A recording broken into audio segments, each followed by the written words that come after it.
పోతన భాగవతము వరాహావతారం. ఆసనకాదులంత పులకాంకురముల్ ననలొద్ద బాష్పధారాగా బాష్పధారా సుభగాక్షులై ముని శరణ్యు నగన్యు దేవతాగ్రేసరి దివ్యమంగళ శరీరము జారు తదీయ ధామమున్ బాసురలీల చూచి నవపద్మదళాక్షున కున్వినమ్రులై.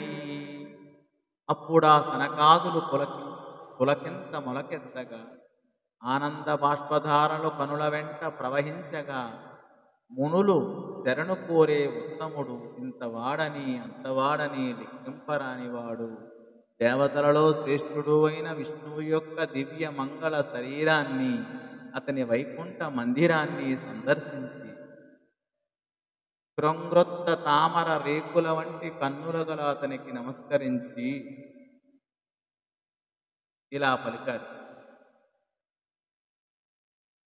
తమ పలికిన భాషణములు కమలోదరు భాషణములు గాదలంచుచు నెయ్యమునన్ వైష్ణవ లక్ష్మిం ప్రమదంబున ప్రస్తుతించి పరమేశ్వరు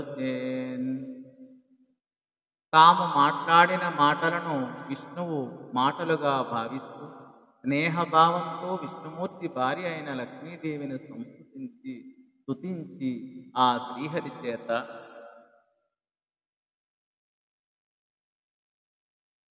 ఆమంత్రితులై తగ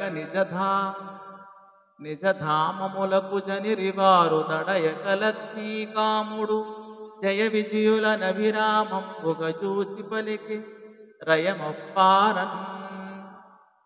అనుజ్ఞ పొందిన వారై ఆ సనకాదులు తమ నివాసాలకు వెళ్ళారు. శ్రీనాథుడు జయ విజయులను దయతో చూసి వెంటనే ఇలా అన్నాడు అని ఈ పద్యభావం.